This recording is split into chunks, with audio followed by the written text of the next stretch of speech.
নমস্কার বন্ধুরা, রকমারি রান্নাতে আপনাদের স্বাগত। আজ আমি তৈরি করেছি পেঁয়াজকলি দিয়ে পুঁটি মাছের চচ্চড়ি। সামান্য কটি ঘরোয়া উপকরণ দিয়ে এই সুস্বাদু চচ্চড়িটি বানানো যায়। দারুণ সুস্বাদু এই চচ্চড়িটি থাকলে এক প্লেট গরম ভাত নিমেষে শেষ হয়ে যাবে। পুঁটি মাছের চচ্চড়ি বানাবার জন্য 300 গ্রাম পুঁটি মাছ পরিষ্কার করে ধুয়ে দিয়ে দিলাম আধা চামচ মতো নুন ও আধা চামচ হলুদ। নুন আর হলুদ দিয়ে মাছটাকে খুব ভালো করে মেখে 10 মিনিটের জন্য রেখে দেব। এখানে একটা প্লেটে নিয়েছি 1 মুঠো রসুন, 2খানা পেঁয়াজ আর 1খানা টমেটো। গ্যাসে কড়াই বসিয়ে দিয়ে দিলাম পর্যাপ্ত পরিমাণে সর্ষের তেল। যে কোনো তেলেই রান্নাটি করা গেলেও সর্ষের তেলেই এই চচ্চড়ির স্বাদ সবচেয়ে ভালো হয়। তেলটা গরম হলে নুন হলুদ মাখানো পুঁটি মাছগুলো এতে ভেজে নেব। মাছ ভাজার আগে তেলটা খুব ভালোভাবে গরম করে নিতে হবে, এতে মাছগুলো কড়াইয়ের গায়ে আটকে যাবে না। মাছগুলো খুব বেশি কড়া করে ভাজার প্রয়োজন নেই, এতে মাছগুলো শক্ত হয়ে যাবে। মাছের গায়ে হালকা সোনালি আভা দেখা গেলে মাছগুলোকে তুলে একটা প্লেটে নিয়ে নিলাম। এইভাবে সমস্ত মাছ অল্প অল্প করে দিয়ে বারে বারে ভেজে তুলে নিতে হবে। একবারে বেশি মাছ ভাজতে গেলে মাছগুলো ভেঙে যেতে পারে। সমস্ত মাছ ভেজে তুলে নেওয়ার পর কড়াইয়ের অবশিষ্ট তেলে ফোড়ন দিলাম 2টো শুকনো লঙ্কা, আধা চামচ কালো জিরে আর 2খানা পেঁয়াজ মিক্সারে 2-1 ঘুরিয়ে একটু দানা দানা করে বেটে দিয়েছি।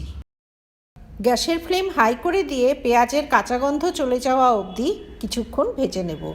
পেঁয়াজটা ভাজা হতে হতে একটা বাটা মশলা করে নেব। তার জন্য মিক্সির ছোট জার নিয়ে দিয়ে দিলাম 1 চামচ ধনে, 1 চামচ জিরে, 1 চামচ হলুদ সর্ষে আর 1 মুঠো রসুন, কয়েকটা শুকনো লঙ্কা অ্যাড করে এর একটা মিহি পেস্ট বানিয়ে নেব। ওদিকে পেঁয়াজটাও বেশ লালচে করে ভাজা হয়ে গেছে। এবারে এই বাটা মশলাটা এতে ঢেলে দিলাম। আমি জিরে ধনে সবসময় বেটে ব্যবহার করি, এতে রান্নার স্বাদ বেশি ভালো হয়, তবে গুঁড়ো মশলা অবশ্যই ব্যবহার করা যেতে পারে। সমস্ত মশলা এবারে খুব ভালোভাবে কষিয়ে নিতে হবে।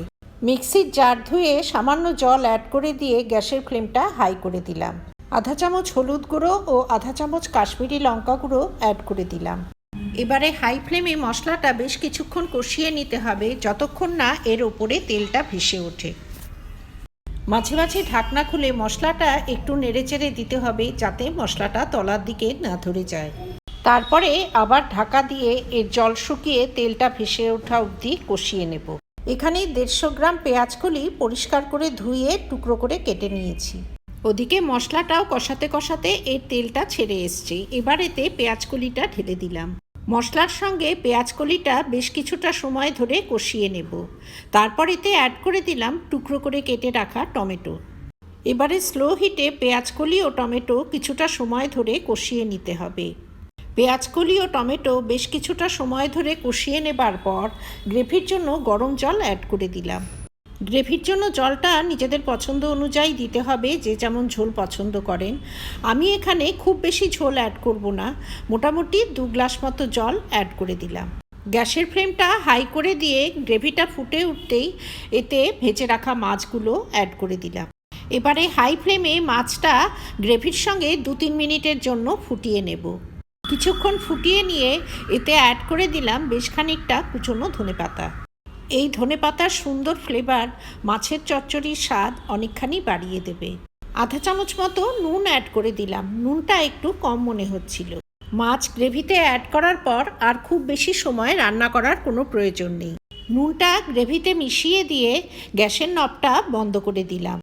তরকারি যাতে ওভারকুক না হয়ে যায় সেদিকটা অবশ্যই খেয়াল রাখতে হবে।